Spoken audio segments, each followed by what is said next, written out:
The legend of Bermuda triangle. Bermuda triangle একটি জগৎ বিখ্যাত, ভয়ঙ্কর, আতঙ্কিত ও রহস্যময় স্থান। বারমুডা ট্রায়াঙ্গেলকে ওয়াটার ট্রায়াঙ্গেল, শয়তানের ত্রিভুজ, আটলান্টিকের কবরস্থান, ধ্বংসের সাগর, সার্গাসো কবরস্থান নামেও ডাকা হয়। তবে বর্তমানে বারমুডা ট্রায়াঙ্গেল নামেই বেশি পরিচিত এই ত্রিকোণাকার রহস্যময় স্থান। এই বারমুডা ট্রায়াঙ্গেল নামের প্রবর্তক লেখক ভিনসেন্ট গ্যাডিস, যার আরও বিস্তারিত ভিডিওতে জানাবো। বারমুডা ট্রায়াঙ্গেল উত্তর আটলান্টিক মহাসাগরের পশ্চিমাংশে একটি কাল্পনিকভাবে চিহ্নিত অঞ্চল, যে অঞ্চলটি একটি ত্রিভুজ আকৃতির এলাকা হিসাবে বিবেচিত।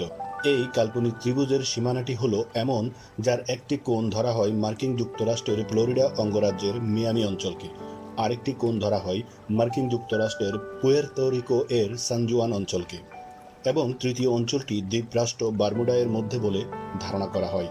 প্রায় 1.3 মিলিয়ন বর্গ কিলোমিটার থেকে 3.9 মিলিয়ন বর্গ কিলোমিটার বা 5 লক্ষ বর্গ মাইল থেকে 15 লক্ষ বর্গ মাইল এলাকা জুড়ে এই রহস্যজনক স্থানটির বিস্তৃতি বলে ধারণা পাওয়া যায়। আর এই বারমুডা ট্রায়াঙ্গেল অঞ্চলটি বিগত প্রায় 532 বছর ধরে রহস্যজনক পরিস্থিতিতে নিখোঁজ হওয়া বিভিন্ন বিমান এবং জাহাজের কারণে কুখ্যাতি অর্জন করেছে। আর রেকর্ড অনুযায়ী আজ পর্যন্ত 100টির বেশি বিমান ও 200টির বেশি জাহাজ এবং 2000 জনের বেশি মানুষ হারিয়ে গেছে এই বারমুডা ট্রায়াঙ্গেল অঞ্চলে। অবশ্য 20 থেকে 25 জন ব্যক্তি অলৌকিকভাবে ফিরেও আসে এই শয়তানের ত্রিভুজ থেকে। তাদের কাছ থেকে পাওয়া তথ্য, লেখকদের বর্ণনা, বিশ্লেষকদের বিশ্লেষণ ও বিজ্ঞানীদের গবেষণার উপর ভিত্তি করে পৃথিবীর এই রহস্যময় স্থানটি সম্পর্কে 1492 সাল থেকে এখন পর্যন্ত জানা গুরুত্বপূর্ণ সব তথ্যই বিস্তারিত জানাবো এই ভিডিওতে। তাছাড়া পৃথিবী বিখ্যাত, রহস্যময়, আশ্চর্য ও গুরুত্বপূর্ণ স্থান, স্থাপনা এবং ইতিহাসের জানা অজানা নানা ঘটনার রটনা জানতে চ্যানেলটি সাবস্ক্রাইব করুন। বারমুডা ট্রায়াঙ্গেল নিয়ে মানুষের মধ্যে যেসব ধারণা প্রচলিত আছে তা হলো, এই বারমুডা ট্রায়াঙ্গেল অঞ্চলটির মধ্য দিয়ে কোনো জাহাজ বা উড়োজাহাজ যেতেই পারে না। এই বারমুডা ট্রায়াঙ্গেল অঞ্চলটির মধ্যে কোনো জাহাজ বা উড়োজাহাজ গেলেই উধাও হয়ে যায়। অর্থাৎ বারমুডা ট্রায়াঙ্গেল অঞ্চলটির সীমানার মধ্যে কোনো জাহাজ বা উড়োজাহাজ এসে পড়লেই তা আর জীবিত ফেরে না, চিরতরে হারিয়ে যায়। বারমুডা ট্রায়াঙ্গেলের রহস্যের কারণ বলে মানুষের মাঝে যেসব ধারণা, তা হলো এই বারমুডা ট্রায়াঙ্গেল অঞ্চলটির সীমানার মধ্যে কোনো এক অতি প্রাকৃতিক বা অলৌকিক ক্ষমতা অথবা প্যারানর্মাল বস্তু আছে বলে কিছু মানুষের ধারণা। কেউ কেউ ধারণা করে এই বারমুডা ট্রায়াঙ্গেল অঞ্চলটির সীমানার মধ্যে এক বিশাল চৌম্বক শক্তি বিদ্যমান, যে চৌম্বক শক্তিটি এখানে আগত জাহাজ, উড়োজাহাজকে তার মধ্যে টেনে নিয়ে যায়। প্রাচীনকালে আমেরিকানরা মনে করত এই বারমুডা ট্রায়াঙ্গেল অঞ্চলটিতেই আটলান্টাস শহর হারিয়ে গেছে, আর এখানে এখনও আটলান্টাস শহরের বাসিন্দারা বসবাস করেন। আবার অনেকে মনে করে এই অঞ্চলটি একটি ভুতুড়ে অঞ্চল, এখানে কোনো এক দানবীয় সত্তার অস্তিত্ব বিদ্যমান আছে। কিছু ধর্মবিজ্ঞানী মনে করে এই বারমুডা ট্রায়াঙ্গেল হলো দাজ্জালের আবাসস্থল। কিছু বিশেষজ্ঞ বলে বারমুডা ট্রায়াঙ্গেলের মধ্যে ওয়ার্মহোল রয়েছে। এলিয়েন তত্ত্ববিদরা বলেন এই অঞ্চলটি এলিয়েনের এয়ারপোর্ট, অর্থাৎ এলিয়েনরা এই পথে পৃথিবীতে আসা যাওয়া করেন এবং এই পথেই তিনারা পৃথিবী থেকে মানুষ, জাহাজ, উড়োজাহাজ ও অন্যান্য সব বস্তু গবেষণার জন্য নিয়ে যায়। যাক, ভালো কথা, সব ঠিক আছে, কিন্তু বারমুডা ট্রায়াঙ্গেল নিয়ে আমাদের গবেষণা, অনুসন্ধান, বিশ্লেষণ ও সংগ্রহ করা সব তথ্য উপাত্ত বলে অন্য কথা। আর এই সবগুলো তথ্য উপাত্ত নিয়েই আজকের এই পর্ব। ভিডিওর প্রথম পর্ব অর্থাৎ এই পর্বে বারমুডা ট্রায়াঙ্গেল অঞ্চলটির বিশেষ বিশেষ ঘটনা ও রটনাগুলো ধাপে ধাপে জানানোর চেষ্টা করব। বারমুডা ট্রায়াঙ্গেলের দ্বিতীয় পর্বে অর্থাৎ শেষ পর্বে বারমুডা ট্রায়াঙ্গেলের রহস্য উন্মোচন করতে প্রতিটি ঘটনা ঘটার কারণ ব্যাখ্যা ও বিশ্লেষণ করব। 1492 সাল থেকে 2024 সাল পর্যন্ত এই বারমুডা ট্রায়াঙ্গেল অঞ্চলটির জলে, স্থলে ও আকাশে ঘটে যাওয়া 40টি ঘটনা ও রটনা বাৎসরিক চক্রাক্রম হারে ধাপে ধাপে সংক্ষেপে বর্ণনা করিব। সত্য বলিব, সত্য বই মিথ্যা বলিব না। আর আপনার তদন্তের স্বার্থে সবগুলো ঘটনার তথ্যের লিঙ্ক ডেসক্রিপশন বক্সে দিয়ে দেব। প্রথমেই সর্বপ্রথম ঘটনাটি বলে নেই। সাল 1492। এখান থেকেই বারমুডা ট্রায়াঙ্গেলের রহস্যের শুরু। আশ্চর্যের বিষয় হলো, আমেরিকা আবিষ্কার হওয়ার কয়েকদিন আগেই অর্থাৎ 15 সেপ্টেম্বর 1492 সালের দিবাগত রাতে জগৎ বিখ্যাত নাবিক ক্রিস্টোফার কলম্বাসের জাহাজ এই বারমুডা ট্রায়াঙ্গেল অঞ্চলটির মধ্যেই অবস্থান করছিল। তিনি তার ডায়েরিতে ও জাহাজের লগ বইতে এই রাতের কথা বিশেষভাবে উল্লেখ করেন। তিনি সেই রাতে এই বারমুডা ট্রায়াঙ্গেল অঞ্চলটির আকাশ সীমানায় কিছু আলোক রশ্মি বা আগুনের গোলা দেখতে পান, যা তিনি তার ডায়েরিতে লিখেন। এখান থেকেই শুরু হয় বারমুডা ট্রায়াঙ্গেল অঞ্চলের রহস্যময় ঘটনা ও রটনার। এখানে বলে রাখি, জগৎ বিখ্যাত নাবিক ক্রিস্টোফার কলম্বাস 12 অক্টোবর 1492 সালে আমেরিকা আবিষ্কার করেন বলে আমরা জানি। কিন্তু ক্রিস্টোফার কলম্বাসের আমেরিকা আবিষ্কার নিয়ে রয়েছে নানান প্রশ্ন ও কনস্পাইরেসি থিওরি, যা নিয়ে আমাদের ভিডিও রয়েছে, চাইলে দেখে নিতে পারেন। 1492 সালের পরের 400 বছর ধরে নানান ঘটনা শোনা গেলেও রেকর্ড অনুযায়ী আমরা 1800 সাল থেকে বর্ণনা করছি, কারণ 15 শতক থেকে 17 শতকের শেষ পর্যন্ত পাওয়া ঘটনাগুলো মানুষের মুখে মুখে রটে আসা রূপকথা ও পুঁথির কাহিনী বলে ইতিহাসবিদদের ধারণা, যেগুলোর কোনো লিখিত দলিল পাওয়া যায়নি। সর্বপ্রথম 1800 সালে ইউএসএস স্পেকুরিং নামে একটি জাহাজ 90 জন যাত্রী নিয়ে বারমুডা ট্রায়াঙ্গেল অঞ্চলটির মধ্য দিয়ে হারিয়ে যায়।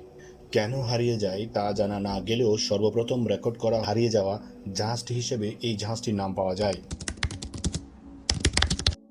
সাল 1814, ইউএসএস ওয়েবস জাহাজটি ছিল মার্কিন যুক্তরাষ্ট্রের নৌবাহিনীর পঞ্চম স্লোপ অফ ওয়ারশিপ। ইউএসএস ওয়েবস জাহাজটি যুদ্ধের সময় অর্থাৎ 1812 সালে মার্কিন যুক্তরাষ্ট্রের নৌবাহিনীতে কাজ করেছিল, যেটি যুদ্ধে দুটি ব্রিটিশ ব্রিগ স্নোপ শিপকে পরাজিত করেছিল। সর্বশেষ 1814 সালে 140 জন যাত্রী নিয়ে আটলান্টিক মহাসাগরে বারমুডা ট্রায়াঙ্গেল অঞ্চলটিতে কোনো এক অজানা কারণে হারিয়ে যায় এই জাহাজটি।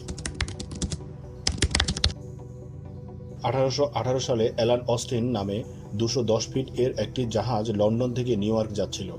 যাত্রাপথে অ্যালান অস্টিনের ক্যাপ্টেন গ্রিফিন একটি অজ্ঞাতনামা জাহাজ দেখতে পান। তিনি জাহাজটির নিকটে গেলেন এবং ভালোভাবে পর্যবেক্ষণ করলেন। জাহাজটির ভেতর কোনো যাত্রী বা নাবিক ছিল না। জাহাজটি জনমানবহীন হয়ে সমুদ্রে ভাসছিল। তাই তিনি সেই জাহাজটি চালানোর জন্য তার নিজের কয়েকজন নাবিককে পাঠান এবং তারা জাহাজটি নিয়ে একসাথে যাত্রা শুরু করলো। সবকিছুই ঠিকঠাক চলছিল, কিন্তু রাতে সমুদ্রে প্রচণ্ড ঝড় আসে। ঝড়ের কবলে পড়ে জাহাজ দুটি একটি অন্যটির থেকে আলাদা হয়ে যায়। পরের দিন সকালবেলা অ্যালান অস্টিনের ক্যাপ্টেন গ্রিফিন সেই অজ্ঞাতনামা জাহাজটি আর দেখতে পায় না। আশেপাশে অনেক খোঁজ করেন। সেই অজ্ঞাত জাহাজটির কোনো সন্ধান না পেয়ে তিনি তার দূরবীক্ষণ যন্ত্রের মাধ্যমে কিছু দূরে সেই জাহাজটি আবার ভাসতে দেখেন। দ্রুতই সেই জাহাজটির কাছে গিয়ে গ্রিফিন আতঙ্কিত হয়ে পড়ে। জাহাজটি আগের মতোই জনমানবহীন হয়ে সমুদ্রে ভাসছিল। গ্রিফিন ভাবলেন হয়তো ঝড়ে তার নাবিকরা সমুদ্রে হারিয়ে গেছে। তাই গ্রিফিন আবার তার কিছু নাবিকদের পাঠান জাহাজটি চালানোর জন্য এবং যথারীতি রিপিটেড সেই সেম ঘটনাটি ঘটল। অর্থাৎ একদিন পর রাতে সমুদ্রে আবার প্রচণ্ড ঝড় আসে। পুরো রাত ঝড়ের কবলে থেকে দুটি জাহাজ একটি অন্যটি থেকে আলাদা হয়ে যায়। পরের দিন সকালবেলা অ্যালান অস্টিনের ক্যাপ্টেন গ্রিফিন সেই অজ্ঞাতনামা জাহাজটি দেখতে না পেয়ে আশেপাশে অনেক খোঁজ করেন, আর সেই অজ্ঞাতনামা জাহাজটির কোনো সন্ধান না পেয়ে তিনি আবার যাত্রা শুরু করেন। ঠিক একদিন পর গ্রিফিন তার দূরবীক্ষণ যন্ত্র দেখতে আবারও অবাক হয়ে গেলেন। তিনি তার দূরবীক্ষণ যন্ত্রের মাধ্যমে দূরে সেই অজ্ঞাতনামা জাহাজটি আবার ভাসতে দেখেন। দ্রুতই সেই জাহাজটির কাছে গিয়ে গ্রিফিন আতঙ্কিত হয়ে পড়েন। জাহাজটি আগের মতোই জনমানবহীন হয়ে সমুদ্রে ভাসছিল, কিন্তু এবার আর নয়। দুইবার নাবিক হারিয়ে গ্রিফিন একটু বুদ্ধিমানের পরিচয় দেন। চেইন দিয়ে জাহাজটিকে তার নিজের জাহাজের সাথে বেঁধে তিনি আবার যাত্রা শুরু করেন। এবার তিনি কোনো দুর্ঘটনার সম্মুখীন না হয়ে সোজা বন্দরে গিয়ে পৌঁছলেন। বন্দরে পৌঁছানোর পর তিনি জাহাজটির বীমার জন্য আবেদন করতেই জাহাজের মালিক এসে হাজির। জাহাজের মালিক বীমার টাকা পরিশোধ করে জাহাজটিকে মার্ক জুগারবার্গের কাছে বিক্রি করে দেন, আর মার্ক জুগারবার্গ জাহাজটির রিনেম করে নতুন নাম রাখেন মেটা। দুঃখিত, মার্ক জুগারবার্গ না, আসলে একটি জার্মান কোম্পানির কাছে জাহাজটির মালিক সেই জাহাজটিকে বিক্রি করে দেন, আর সেই জার্মান কোম্পানিটি জাহাজটির নতুন নামকরণ করলো মেটা। এটা কোনো কথা? কেমনে কি সব মিরাক্কেল লাগে। 24 অক্টোবর 1824 সালে ইউএস ওয়াইল্ড ক্যাট নামে একটি ক্রুজ শিপ কিউবা থেকে থমসন দ্বীপে যাওয়ার পথে 31 জন নৌবাহিনীর সৈন্য নিয়ে বারমুডা ট্রায়াঙ্গেল অঞ্চলে হারিয়ে যায়। জাহাজটি মার্কিন নৌবহরের অংশ হিসাবে ওয়েস্ট ইন্ডিজ স্কোয়াড্রনে কাজ করছিল। 1820-এর দশকের প্রথম দিকে আমেরিকার নৌপথে জলদস্যুতার পরিমাণ বেড়ে যায়। তখন আমেরিকার সমুদ্র অঞ্চলে প্রতি বছর গড়ে প্রায় 3000টি ডাকাতির ঘটনা ঘটত। তাই এই ওয়াইল্ড ক্যাট ক্রুজ শিপটি জলদস্যুতার বিরুদ্ধে যুদ্ধে কাজ করত, আর এই জাহাজটিতে 3টি বড় অত্যাধুনিক বন্দুক সংযুক্ত করা ছিল, যা ডাকাতদের নির্মূল করতে ব্যবহার করা হতো, যার নেতৃত্বে ছিলেন লেফটেন্যান্ট লেগার। কিন্তু কোনো এক অজানা কারণে 24 অক্টোবর 1824 সালে 31 জন মার্কিন নৌবাহিনীর সৈন্য নিয়ে বারমুডা ট্রায়াঙ্গেল অঞ্চলে হারিয়ে যায়। 17 আগস্ট 1840 সালে সানফ্লাওয়ার এবং রোজালিস্ট নামে দুটি ব্রিটিশ কোস্টার বোর্ড সমুদ্রে ভাসমান অবস্থায় যাত্রী ও নাবিকবিহীন ফরাসি জাহাজ রোজালিকে বারমুডা ট্রায়াঙ্গেল অঞ্চলের মধ্যে খুঁজে পায়। 1838 সালে নির্মিত 222 ফিট লম্বা ফরাসি জাহাজটি একটি কাঠের তৈরি জাহাজ ছিল। ভাসমান অবস্থায় পাওয়া জাহাজটি সম্পূর্ণ অক্ষত অবস্থায় ছিল। জাহাজটির পাল সেট করা ছিল এবং জাহাজের কোনো ক্ষতি হয়েছিল বলে মনে হয়নি। জাহাজে ওয়াইন, ফল, সিল্ক এবং পণ্য সম্ভার খুবই নিখুঁত অবস্থায় ছিল। ক্যাপ্টেনের কাগজপত্র সব ঠিক অবস্থায় সুরক্ষিত ছিল এবং জীবন্ত একটি বিড়াল, কিছু পাখি এবং বেশ কয়েকটি ক্যানারি ক্ষুধায় অর্ধমৃত অবস্থায় পাওয়া গিয়েছিল। অফিসার এবং যাত্রীদের কেবিনগুলো সুন্দরভাবে সজ্জিত ছিল। শুধু নাবিক ও যাত্রী ছাড়া ব্রিটিশ কোস্টার বোর্ড এই ফরাসি জাহাজ রোজারিকে জব্দ করে। 5 ডিসেম্বর 1872 সাল বিকেলে দ্য গ্রেসিয়া জাহাজটি আটলান্টিক পার হয়ে শান্তিপূর্ণভাবে পর্তুগালের দিকে যাত্রা করে। আবহাওয়া মৃদু ছিল। ডেভিড মোরহাউস, দ্য গ্রেসিয়া এর ক্যাপ্টেন, দূরে মেরি সেলেস্ট নামে একটি জাহাজ দেখে অবাক হয়েছিলেন, কারণ জাহাজটি তার পরিচিত ছিল এবং এই জাহাজটি তার যাত্রার 1 সপ্তাহ পূর্বে নিউ ইয়র্ক ছেড়েছিল এবং এই মেরি সেলেস্ট জাহাজটি আরও অনেক দূর এগিয়ে যাওয়ার কথা ছিল।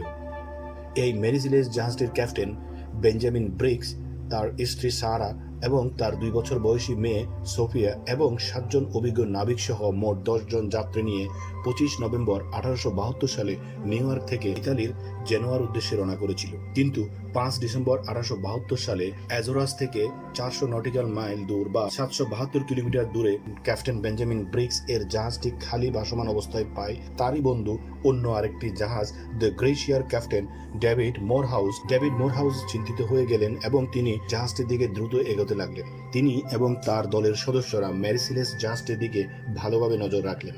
তারা ভেবেছিলেন জাহাজটির কোনো যান্ত্রিক ত্রুটি অথবা জাহাজটিকে ডাকাতরা আক্রমণ করেছিল। তারা মেরি সেলেস্ট জাহাজটির দিকে সংকেত দিয়ে জাহাজটির দিকে এগোতে লাগলো এবং মেরি সেলেস্ট জাহাজটি থেকে সংকেত পাওয়ার আশা করছিল। কিন্তু মেরি সেলেস্ট জাহাজটি থেকে কোনো সংকেত না পাওয়ায় ডেভিড মোরহাউস আতঙ্কিত হয়ে গেলেন। তিনি 2 দিন ধরে মেরি সেলেস্ট জাহাজটির সাথে সাথে নিরাপদ দূরত্ব বজায় রেখে জাহাজটিকে ভালোভাবে পর্যবেক্ষণ করলেন, কারণ সে সময় ডাকাতরা জাহাজের ভিতর লুকিয়ে থেকে অন্য জাহাজের কাছে আসার অপেক্ষা করত। অন্য জাহাজ যখন সাহায্য করার জন্য কাছে আসতো, তখন ডাকাতরা সাহায্য করতে আসা সেই জাহাজটির উপর আক্রমণ করত। কিন্তু সে সময় ডেভিড মোরহাউস লক্ষ্য করলেন যে মেরি সেলেস্ট জাহাজটি ঢেউর সাথে এমনভাবে দুলছিল যেন জাহাজটি তার নিজের নিয়ন্ত্রণে নেই। ব্যাপারটি তার কাছে অস্বাভাবিক লাগছিল, কারণ তিনি সেই জাহাজটিকে ভালোভাবে জানতেন এবং সেই জাহাজটির ক্যাপ্টেন বেঞ্জামিন ব্রিক্সকেও ভালোভাবে জানতেন। বেঞ্জামিন ব্রিক্স একজন দুর্দান্ত নাবিক ছিলেন। মোরহাউস নিশ্চিত হওয়ার জন্য তার second in command Olivier Duke ও কয়েকজন নাবিককে একটি ছোট নৌকায় করে মেরি সেলেস্ট জাহাজটিতে পাঠান। তারা জাহাজে গিয়ে জাহাজটিকে জনমানবহীন ও সম্পূর্ণ পরিত্যক্ত অবস্থায় পান। সেখানে বেঞ্জামিন ব্রিক্স, তার স্ত্রী সারা এবং তাদের 2 বছর বয়সী মেয়ে সোফিয়া এবং 7 জন অভিজ্ঞ নাবিক সহ মোট 10 জন যাত্রীর কোনো চিহ্নই ছিল না। তবে জাহাজের ডেকে এবং 2টি খোলা হ্যাচের মধ্যে কিছুটা পানি জমেছিল। জাহাজটি ভালো অবস্থায় রয়েছে বলে মনে হয়েছিল। জাহাজটির ঘড়ি উল্টে গিয়ে থেমে গিয়েছিল। নক্ষত্র দ্বারা নেভিগেট করার যন্ত্র, সেক্সট্যান্ট এবং ক্রোনোমিটার অনুপস্থিত ছিল। ক্যাপ্টেনের বিছানা ভেজা ছিল এবং ডেকের মধ্যে পানি জমেছিল। ক্যাপ্টেনের তলোয়ারটি তার বিছানার নিচে পাওয়া গিয়েছিল এবং তার তলোয়ারটিতে লাল দাগ ছিল। একটি লাইফবোট নিখোঁজ ছিল। জাহাজে পরিবহন করা 1701 ব্যারেল বিশুদ্ধ অ্যালকোহল অক্ষত অবস্থায় ছিল। 9টি ব্যারেল খালি অবস্থায় পাওয়া গিয়েছিল। 6 মাসের খাওয়ার ও পানি মজুদ ছিল। জাহাজের লগ বইতে শেষ 1 সপ্তাহ আগে লগ এন্ট্রি করা হয়েছিল। প্রশ্ন হলো, তারা সবাই গেল কোথায়? তখন এই প্রশ্নটি অনেককে কৌতূহলী করেছিল। মেরি সেলেস্ট জাহাজটি পরিত্যক্ত অবস্থায় আবিষ্কার করার পর ডেভিড মোরহাউস 2টি জাহাজ নিয়ে সেখান থেকে প্রায় 800 মাইল দূরে জিব্রাল্টারে যাত্রা করে। জিব্রাল্টারে ব্রিটিশ কর্তৃপক্ষের একটি আদালত ছিল, যা জাহাজ নিয়ে তদন্ত করে বীমা কোম্পানি থেকে ক্ষতিপূরণ পাওয়ার ব্যবস্থা করত।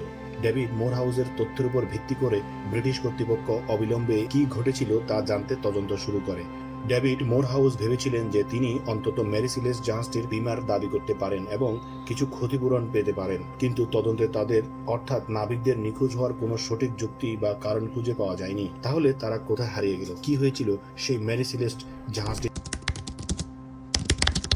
তারপর 1918 সালের 4 মার্চ মার্কিন যুক্তরাষ্ট্রের ইউএস নেভির অন্যতম বড় জাহাজ দুর্ঘটনাটি ঘটে এই বারমুডা ট্রায়াঙ্গেল অঞ্চলে। ইউএসএস সাইক্লোপস জাহাজটি, যেটি মার্কিন যুক্তরাষ্ট্রের অন্যতম বড় জাহাজ এবং এই জাহাজটি মার্কিন নৌবাহিনীর কার্গো জাহাজ হিসেবে ব্যবহার করা হতো।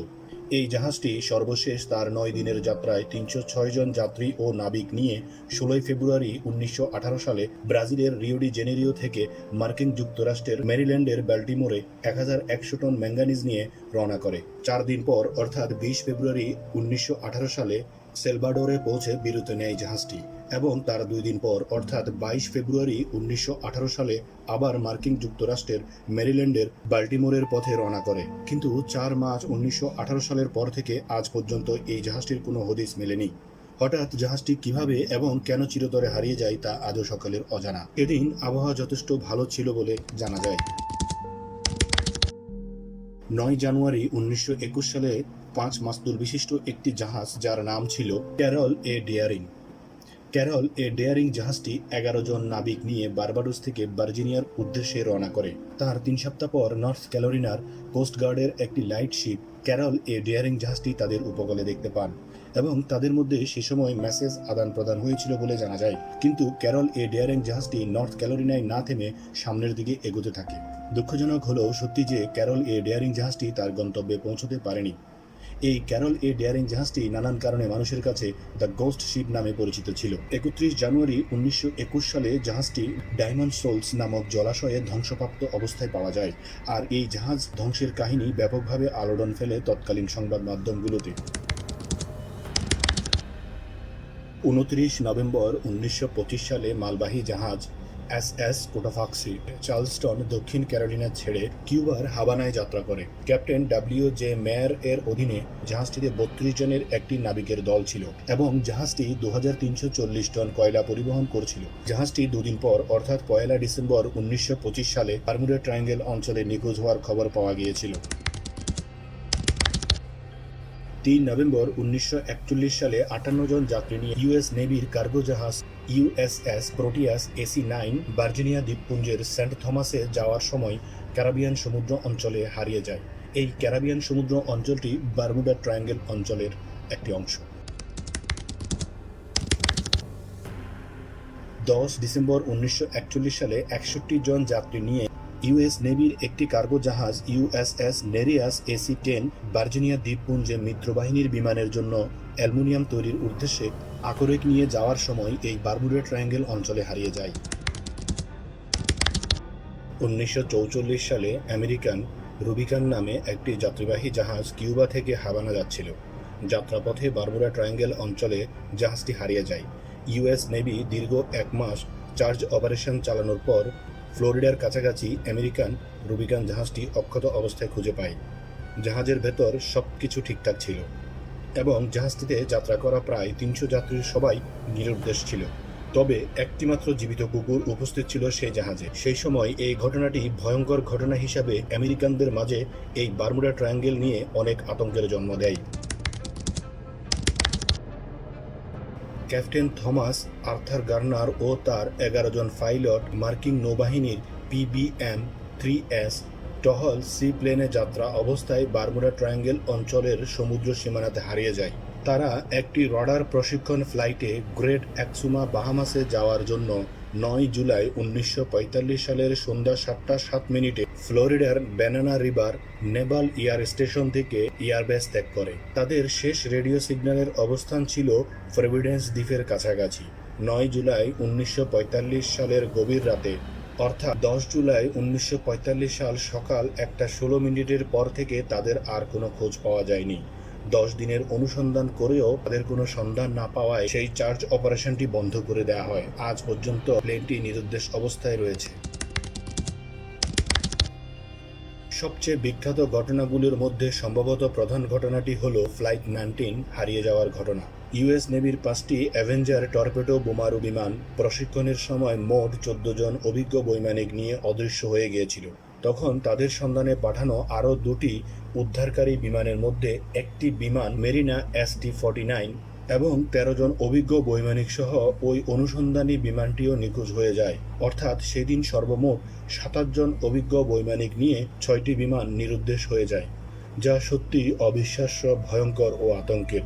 এবং এই আশ্চর্য ভয়ঙ্কর ঘটনাটি মুহূর্তেই পুরো বিশ্বে ছড়িয়ে পড়ে। 1945 সালে 5 ডিসেম্বর দুপুর 2টা 10 মিনিটে মার্কিন যুক্তরাষ্ট্রের ফ্লোরিডা অঙ্গরাজ্যের মিয়ামি ফোর্ট লডারেড এয়ারবেস থেকে ইউএস নেভির 5টি অ্যাভেঞ্জার টর্পেডো বোমারু বিমান প্রশিক্ষণের জন্য উড়ে যায়, যেগুলোর দায়িত্বে ছিলেন flight instructor lieutenant Charles Taylor. তিনি ছিলেন একজন অভিজ্ঞ প্রশিক্ষক এবং বিশেষ অভিজ্ঞতা সম্পন্ন যুদ্ধে অভিজ্ঞ বৈমানিক, যার 1000 ঘন্টার বেশি বিমান উড়ানোর অভিজ্ঞতা ছিল।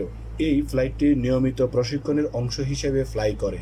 সেদিন নিয়ম অনুযায়ী 3 ঘন্টার মধ্যে অর্থাৎ বিকাল 5:10 মধ্যে বিমানগুলো এয়ারবেসে ফিরে আসার কথা ছিল, কিন্তু সেই 5টি বিমান আর ফিরে আসে না।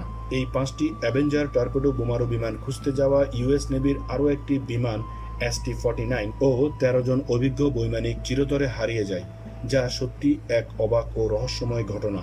ভিডিওর শেষ ভাগে অর্থাৎ দ্বিতীয় পর্বে এক্সপ্লেনেশন ভাগে এই সব ঘটনাগুলো কিভাবে ঘটলো বা কেনই বা ঘটলো তার বিস্তারিত ব্যাখ্যা দেওয়া হয়েছে। অনুরোধ করছি দ্বিতীয় পর্বটি দেখার। অনেক ঘটনার সত্যতা ও রহস্য জানতে পারবেন। আর এই সব জানা অজানা তথ্য সংগ্রহ করা সত্যিই অনেক পরিশ্রমের, সময়ের ও কষ্টের ব্যাপার। তাই আমার টিম মেম্বারও আমাকে অনুপ্রাণিত করতে ভিডিওটি লাইক শেয়ার করতে অনুরোধ করছি এবং কমেন্টস করে আমাদের ভিডিওগুলো কেমন হয়েছে তা জানাতে অনুরোধ জানাই, যেন ভুল সংশোধন করে আরও ভালো কাজ করতে পারি। তাছাড়া চ্যানেলটি সাবস্ক্রাইব করে আমাদের পাশে থাকবেন বলে আশা করছি।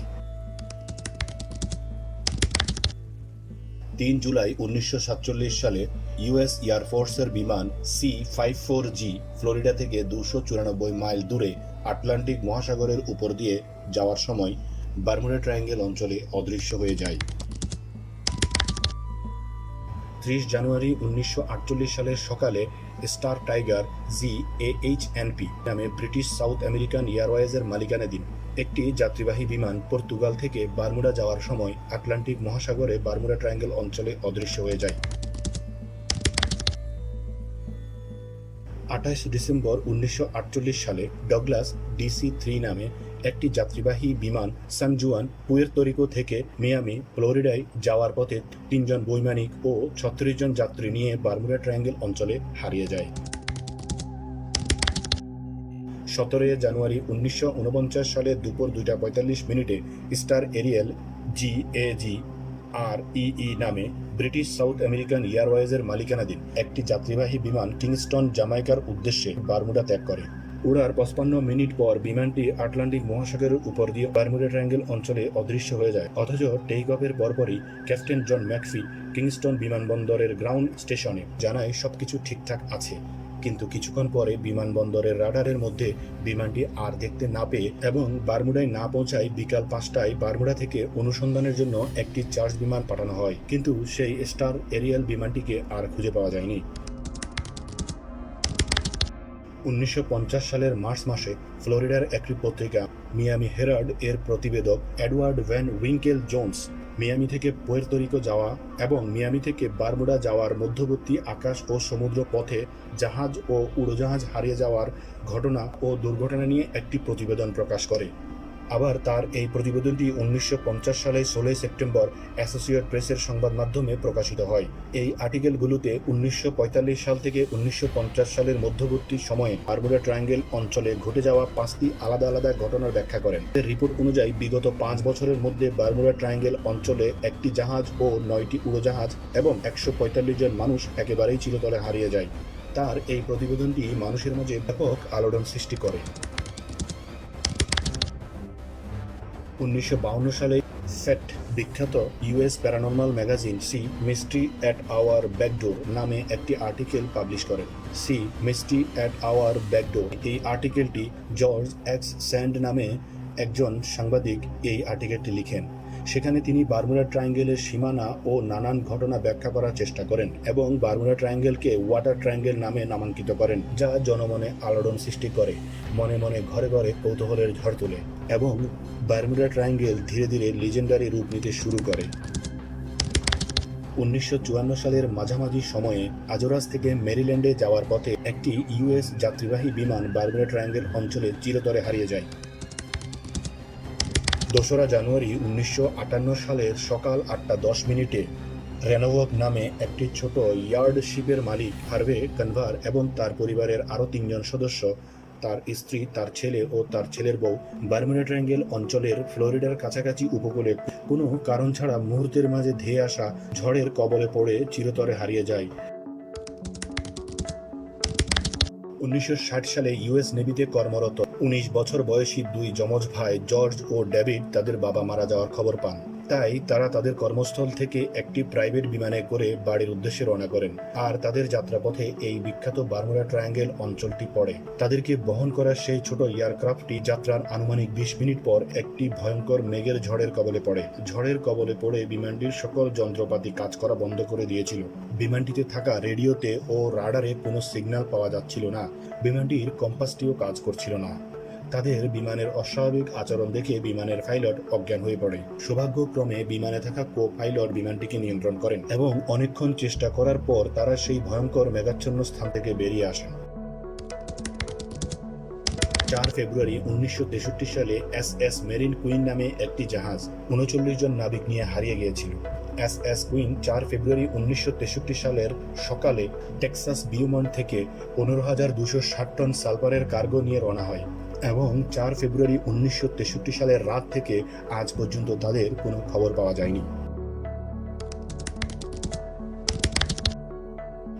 বারমুডা ট্রায়াঙ্গেল শব্দটি পারফেক্টলি প্রথম প্রচার করেন আমেরিকান লেখক ভিনসেন্ট হেইস গ্যাডিস। তিনি 1964 সালে আর্গসি ম্যাগাজিনের জন্য একটি আর্টিকেল লিখেন যার নাম দ্য ডেডলি বারমুডা ট্রায়াঙ্গেল। সেখানে তিনি স্পেসিফিক্যালি 3টি নির্দিষ্ট স্থানের নাম উল্লেখ করে বারমুডা ট্রায়াঙ্গেলকে মার্ক করেন। যেই অঞ্চলটি আজ বারমুডা ট্রায়াঙ্গেল নামে ব্যাপকভাবে চর্চিত। তার এই দ্য ডেডলি বারমুডা ট্রায়াঙ্গেল লেখাটি ব্যাপকভাবে খ্যাতি অর্জন করে। তারপর 1964 সালের শেষের দিকে লেখক ভিনসেন্ট গ্যাডিস একটি বই প্রকাশ করেন যার নাম ইনভিজিবল হরিজন। তারপর থেকে তো বছর বছর হতেই থাকে, অর্থাৎ বছর বছর এই বারমুডা ট্রায়াঙ্গেল নিয়ে গল্প কাহিনী, রূপকথা আর যত সব গল্প কাহিনী প্রকাশিত হতেই থাকে। এমন একটি গল্প প্রকাশিত হয় তারপরের বছর, অর্থাৎ 9 জুন 1965 সালে বিকাল 5:47 একটি USAFC 119 বক্সার বিমান হোমস্টেড থেকে গ্র্যান্ড তুর্কি দ্বীপে যাওয়ার জন্য ফ্লাই করে। 1 ঘন্টা পর বারমুডা ট্রায়াঙ্গেল অঞ্চল দিয়ে যাওয়ার সময় ঠিক গ্র্যান্ড তুর্কি দ্বীপ থেকে 177 কিলোমিটার দূরবর্তী স্থান থেকে বিমানটি মুহূর্তের মাঝে হারিয়ে যায়। 6 ডিসেম্বর 1965 সালে একটি প্রাইভেট ছোট বিমান ERCO F-01 একজন যাত্রীসহ ফোর্ট লডারের থেকে গ্র্যান্ড বাহামা দ্বীপে যাওয়ার পথে বারমুডা ট্রায়াঙ্গেল অঞ্চলে হারিয়ে যায়। 22 ডিসেম্বর 1967 মিয়ামি হোটেলের মালিক ড্যান বোরাক এবং টেক হরগান নামে একজন পুরোহিতের সাথে যাত্রা করেন। জাহাজটিকে মিয়ামি উপকূল রেখা থেকে 1 মাইল দূরে নিয়ে যাওয়া হয়েছিল যাতে বোরাক এবং হরগান ক্রিসমাস লাইটের সৌন্দর্য উপভোগ করতে পারেন। সেই রাতে বোরাক উপকূলীয় কোস্টগার্ডের কাছে একটি রেডিও কল করেছিলেন। বোরাক কোস্টগার্ডকে জানায় তাদের বোটের নিচের অংশে কিছু একটা আঘাত করেছে, কিন্তু 20 মিনিট পরে কোস্টগার্ড যখন সেখানে পৌঁছেছিল তখন তারা সেখানে বোরাক ও তার উইচক্রাফটটিকে কোথাও খুঁজে পায়নি। পরের দিন সমুদ্র অঞ্চলে শত শত বর্গমাইল এলাকা জুড়ে একটি অনুসন্ধান চালানো হয়েছিল, কিন্তু তাদের কোথাও খুঁজে পাওয়া যায়নি। 30 ডিসেম্বর 1947 সালে বারমুডা কোস্টগার্ডের কাছে একটি জরুরি রেডিও কল আসে। একটি ছেলে যার নাম রক সে রেডিও কলটি করে এবং সে কোস্টগার্ডকে জানায় সে এবং তার বাবা উইচক্রাফটে করে ক্রিসমাসের ছুটি কাটাতে বারমুডার একটি ছোট দ্বীপে যাচ্ছিল। প্রায় 1 মাইল যাওয়ার পর তাদের ইয়রটিকে কিছু একটা ধাক্কা দেয়। তারা আতঙ্কিত হয়ে পড়ে, তারা প্রচুর ভয় পাচ্ছিল এবং তারা কোস্টগার্ডের কাছে সাহায্যের আবেদন করে। কোস্টগার্ড তাদেরকে শান্ত ও আশ্বস্ত করে এবং দ্রুত ঘটনাস্থলে রওনা করে, কিন্তু 20 মিনিট পর কোস্টগার্ড সেখানে পৌঁছার পর তারা কিছুই দেখতে পায়নি। আশ্চর্যজনক হলেও সত্যি সাগর একেবারেই শান্ত ছিল। তারা আশেপাশে বেশ কিছুক্ষণ খোঁজাখুঁজি করার পর কিছুই না পেয়ে ফিরে আসে। আর বিশেষজ্ঞরা বলেন কোস্টগার্ডরা আসার আগেই দাজ্জাল এসে বাপ ছেলেকে নিয়ে গেছে, হইছে কাম। 27 মে 1968 সালে ইউএস নেভির USS সাবমেরিন স্করপিয়ন ও থ্রেসার হারিয়ে গিয়েছিল বলে জানা যায়। 1968 সালে বারমুডা ট্রায়াঙ্গেল অঞ্চলে সর্বমোট 5টি সাবমেরিন নিখোঁজ হওয়ার কথা জানা যায়। অন্য 3টি সাবমেরিন হল ইসরায়েলি সাবমেরিন INS ডাকার, ফরাসি সাবমেরিন মিনার্ভ এবং সোভিয়েত সাবমেরিন K-129। এই সবগুলো সাবমেরিনই 1968 সালের মধ্যে বারমুডা ট্রায়াঙ্গেল অঞ্চলের ভেতরেই নিরুদ্দেশ হয়েছিল বলে খবর পাওয়া যায়। আগস্ট 1969 সালে বাহামাস বিমিনি গ্রেট আইজ্যাক নামে একটি ছোট দ্বীপ থেকে 2টি বাতিঘর এবং বাতিঘরের রক্ষক অদৃশ্য হয়ে যায়। তাদের আজও খুঁজে পাওয়া যায়নি, যা স্থলভাগে বারমুডা ট্রায়াঙ্গেল অঞ্চলের প্রভাব বলে বিশেষজ্ঞদের ধারণা। 4 ডিসেম্বর 1970 সালে ব্রুস জার্মন নামে একজন পাইলট তার বাবা এবং তার এক ব্যবসায়িক পার্টনারকে নিয়ে নিজেই নিজের বিচক্রাফট বোনেনজা বিমান চালিয়ে অ্যান্ডোস দ্বীপ থেকে মিয়ামির জন্য যাত্রা করে। ব্রুস জার্মন একজন অভিজ্ঞ পাইলট ছিলেন এবং এই পথে তিনি অসংখ্যবার যাত্রা করেছিলেন। আর সেদিন আবহাওয়া যথেষ্ট ভালো ছিল। অ্যান্ডোস দ্বীপ থেকে মিয়ামি যেতে 1 ঘন্টা 20 মিনিট থেকে 1 ঘন্টা 30 মিনিট সময় লাগার কথা। আর তারা 27 মিনিট পর 1000 ফিট উপর দিয়ে যাওয়ার সময় বারমুডা ট্রায়াঙ্গেল অঞ্চলে কিছু অদ্ভুত ম্যাঘ দেখতে পান, যে ম্যাঘগুলো তাদের বিমানটিকে ঘিরে ফেলে। ব্রুস জার্মন কিছু বুঝে ওঠার আগেই ম্যাঘগুলো তাদেরকে গ্রাস করে ফেলে। ব্রুস জার্মন ম্যাঘের ভিতরে থাকা অবস্থায় দেখেন বিমানে থাকা কম্পাসগুলো, রাডারের সিগন্যাল এবং রেডিও সিগন্যাল কিছুই কাজ করছে না। ম্যাঘগুলো অদ্ভুত রকমের ভয়ঙ্কর কালো বর্ণের হয়ে ঘূর্ণিপাক খাচ্ছিল এবং প্রচুর বিদ্যুৎ চমকাচ্ছিল, কিন্তু কোনো শব্দ হচ্ছিল না সেই বিদ্যুৎ চমকানো থেকে। তারা সবাই ভয়ে আতঙ্কিত হয়ে পড়ে, কিন্তু পাইলট ব্রুস জার্মন দক্ষতার সাথে তার বিমানটি নিয়ন্ত্রণ করার চেষ্টা করছিল। ব্রুস জার্মন দেখলেন ম্যাঘগুলো ঘুরপাক খেয়ে টানেলের আকৃতি ধারণ করেছিল। তিনি দেখলেন সেই টানেল দিয়ে কিছু আলো ভেসে আসছিল। ব্রুস জার্মন সেই আলোর পথ ধরে এগুতে লাগলেন। কিছু দূর এগুতেই তিনি নিজেকে হালকা অনুভব করেন। তিনি যেন একটি অন্ধকার সুড়ঙ্গ থেকে বেরিয়ে আসলেন। তার বিমানের কম্পাসগুলো, রাডারের সিগন্যাল এবং রেডিও সিগন্যাল কাজ করছিল। তিনি তার রাডারে মিয়ামি এয়ারপোর্ট দেখে স্বস্তি পেলেন, কিন্তু পুরো ব্যাপারটা তার কাছে আশ্চর্যের ও অপ্রত্যাশিত বলে মনে হতে লাগলো। কারণ গ্রাউন্ড স্টেশনে পৌঁছার পর তিনি দেখলেন মাত্র 47 মিনিটে তিনি তার 90 মিনিটের যাত্রা শেষ করলেন। তিনি চেক করে দেখেন তার জ্বালানি অর্ধেকের মতো অবশিষ্ট ছিল, যা তার কাছে আশ্চর্যের ও অবিশ্বাস্য লাগছিল। এমনটা আগে কখনোই তার সাথে হয়নি। তারপর থেকে তিনি বারমুডা ট্রায়াঙ্গেল অঞ্চলের মিথটি বিশ্বাস করতে ও বিশ্বাস করাতে লাগলেন। তারপর এই বারমুডা ট্রায়াঙ্গেল অঞ্চল নিয়ে ও তার সাথে ঘটা এই ঘটনা নিয়ে তিনি একটি বই লেখেন। 1975 সালে আমেরিকান লেখক ল্যারি কুস এর লেখা বই the Bermuda triangle mystery solved প্রকাশিত হয়। Are the Bermuda triangle mystery solved বইটি সবচেয়ে বেশি বিক্রিত ও জনপ্রিয় বই। এই বইটি বারমুডা ট্রায়াঙ্গেল অঞ্চল নিয়ে মানুষের ধারণার আমূল পরিবর্তন করে দেয়।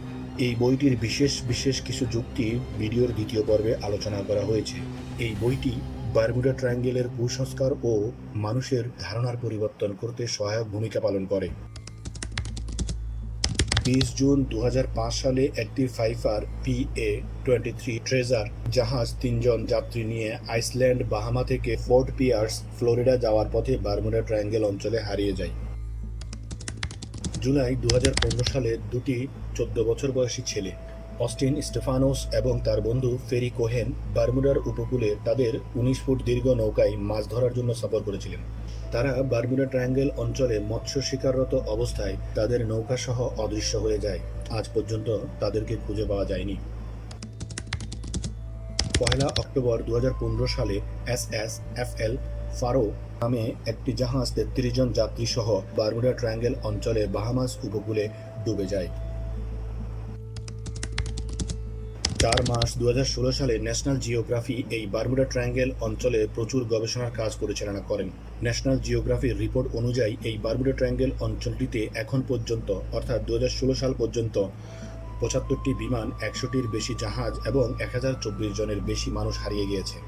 2016 সালে national geography team Bermuda triangle অঞ্চল নিয়ে প্রচুর রিপোর্ট ও ভিডিও প্রকাশ করে।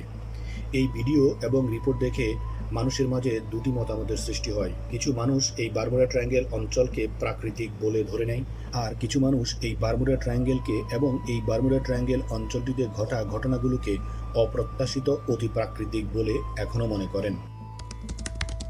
23 ফেব্রুয়ারি 2017 সালে তুর্কি এয়ারলাইন্সের ফ্লাইট TK-183 বারমুডা ট্রায়াঙ্গেল অঞ্চল দিয়ে যাওয়ার সময় বিমানটিতে কিছু যান্ত্রিক ত্রুটি, বৈদ্যুতিক সমস্যা এবং অস্বাভাবিক আচরণের কারণে বিমানের পাইলট তার যাত্রা পরিবর্তন করে কিউবার হাভানা থেকে ওয়াশিংটনের ডুলেস বিমানবন্দরে অবতরণ করতে বাধ্য হন।